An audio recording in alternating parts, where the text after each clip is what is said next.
Today's tech news moves fast, but understanding it shouldn't be hard. That's why Snarful Solutions Group brings you Connecting the Dots, where we break down what's happening in tech and why it matters to you. Now, let's dive in with your hosts. Welcome back to Connecting the Dots. I'm Alex. And I'm Morgan. Good morning, and a very happy Monday to you. It is December 29th, 2025, and we are definitely charging toward the new year. We absolutely are. But it seems the tech world is not taking any kind of holiday break. No, not at all. Our sources today are just packed with these huge shifts. We're talking capital, currency, and of course, consumer risk. The big day. But before we get to all that, let's quickly set the stage a little bit about the world outside our doors and on Wall Street. Yeah, so on the weather front, if you're in the eastern half of the country, you're going to want to bundle up. There's an intense winter storm moving through the upper Midwest and the Great Lakes. Blizzard conditions, right? Blizzard conditions, and a big Arctic front that's dropping temperatures pretty much everywhere in the eastern U.S. So expect sharply colder air and some of that lake effect snow around Erie and Ontario straight through New Year's. And here at home in Sacramento, our phones are just buzzing with multiple hazards and effect alerts. So, yeah, a good day to be inside. A very good day to be inside connecting these dots. So looking at the markets from Monday, we saw a bit of a pullback, maybe some, end-of-year profit taking. I think that's a good read. The Dow dipped about 0.4%, and the S&P 500 was down about 0.5%. But the weekly view is still positive. Exactly. If you zoom out just a little, both are holding on to weekly gains. So it feels like stability is still the main story, despite the daily cooling. Bitcoin had a slightly rougher day. It was down just under 0.7%, and that does dip it into the negative for the week. Yeah, nothing catastrophic, but definitely feels like part of that, pre-New Year cooling off. A little bit of holiday noise, probably not a major structural worry heading into 2026. Before we jump into our top 3 tech stories, let's thank our first sponsor. This analysis is brought to you by Old Glory. And if you're still looking for any of those last-minute holiday gifts, especially for that techie friend who says they already have everything. We all have one of those. We do. Old Glory is the iconic music and sports fan merch store. They have just fantastic stuff. They really do. Vintage concert tees, the perfect jersey. You can grab some great gear and save. Just use the promo code SNARFUL at checkout. They'll get you 15% off your entire purchase. You can find them at oldglory.com. All right, let's unpack our stories for today. We have 3 that really deal with the massive scale of digitalization. We do. We're going from the physical foundation of AI to how a state digitizes its own currency, and then finally to the risks that come with that shift. So we're starting with capital, a huge $4 billion bet on artificial intelligence. That's right.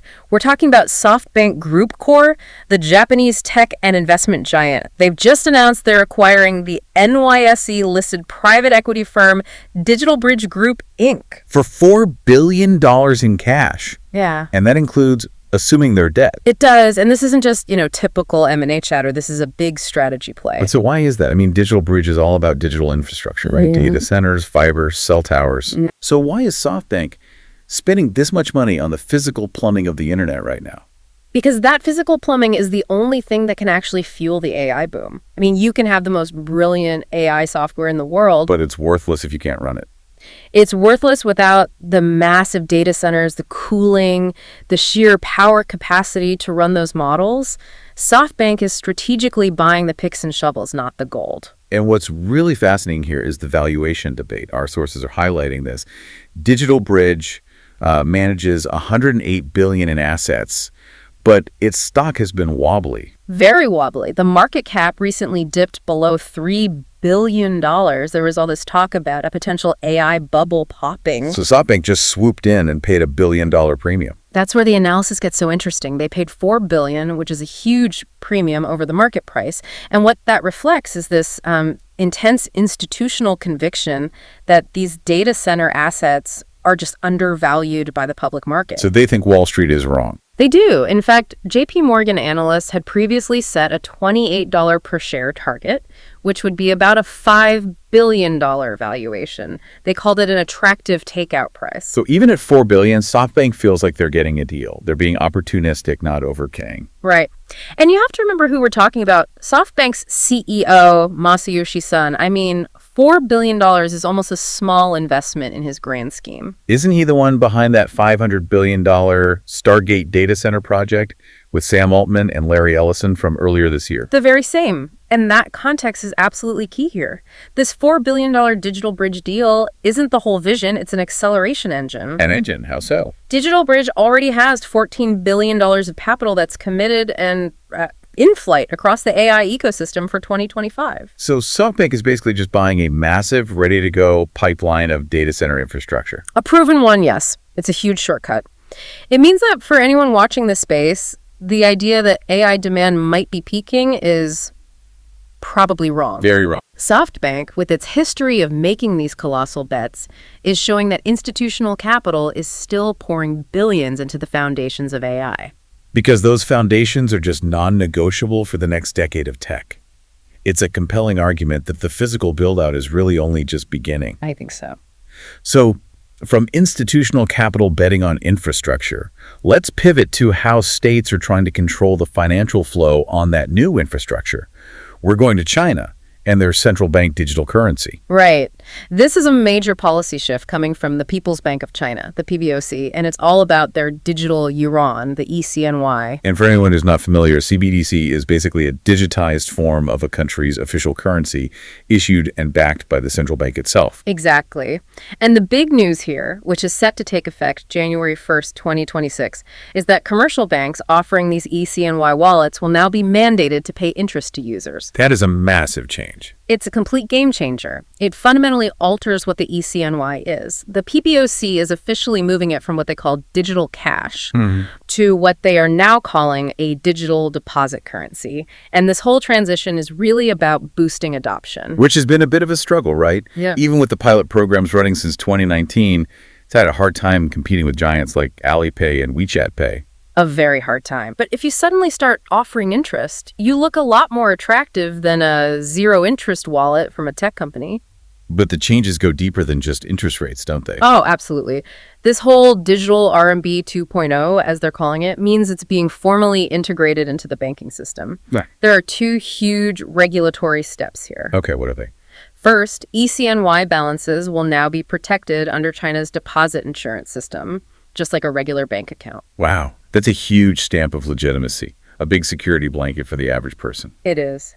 And second, the PBOC is using reserve requirements to cement its place. Balances will now be factored into commercial bank reserve calculations, and any non-bank payment providers will face 100% reserve requirements. So the state is really flexing its regulatory muscle to make sure this currency succeeds. They are. And when you connect this to the bigger picture, the ECNY is already a global player. By November of 2025, it had processed over 3.48 billion transactions. Valued at what? $2.38 trillion. And it's also the main currency used on Enbridge, which is that platform for instant cross-border payments between central banks. So China is using deposit insurance and interest payments to compete at home, but also to make their state-backed digital currency the most robust and attractive option for growing their financial influence abroad. That's the takeaway. It's a powerful move to formalize their digital financial control. It shows that when adoption lags, the state can just move the regulatory goalposts. Which brings us to our third and final story, the darker side of all this digital acceleration. Right, the vulnerability of our data. And this is illustrated by the largest data breach in South Korean history, affecting the retailer Coupang. Coupang, which is often called the Amazon of South Korea. This breach affected 33.7 million customer accounts. An absolutely staggering number, a massive slice of the entire population. The scale alone is deeply concerning. So let's get into the damage report. What exactly was compromised and what was kept secure? Well, the good news, if there is any, is that the most critical financial data was safe. So credit card numbers, payment info. That's right. Credit cards, payment information, and maybe most importantly, login credentials and passwords were not exposed, so that does mitigate a lot of the immediate financial risk. Okay, but the bad news. The bad news is what they did get.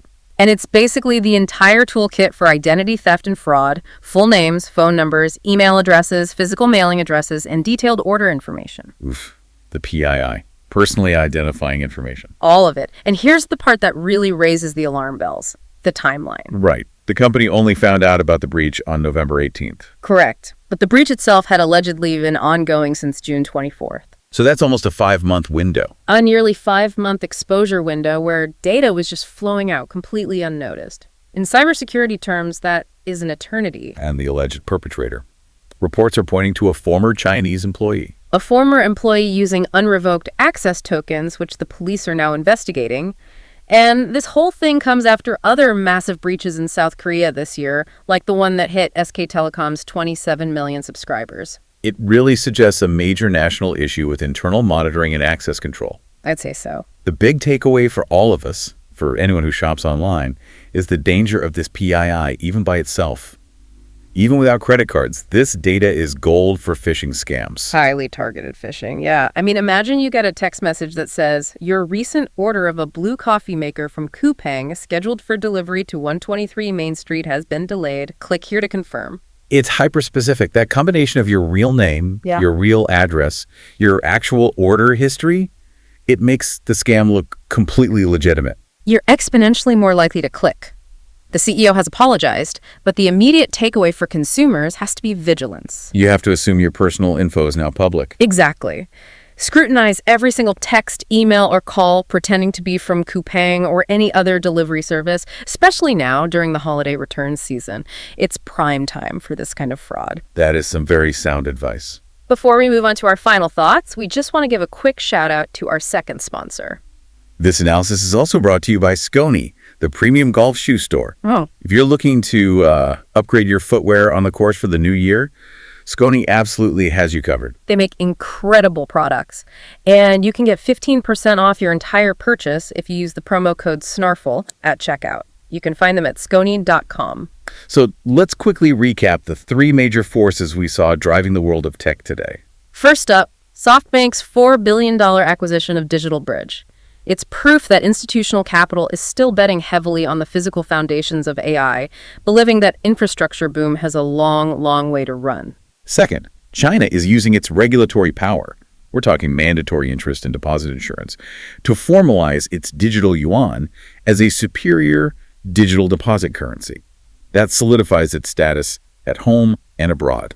And third, that massive Coupang breach. It's a critical reminder of the risk of all this accumulated PII, and that even without passwords, your data provides powerful tools for highly convincing, targeted fraud. All 3 of these stories really show that this digital acceleration is becoming highly formalized. It is, in corporate strategy, in state policy, and unfortunately in consumer risk exposure.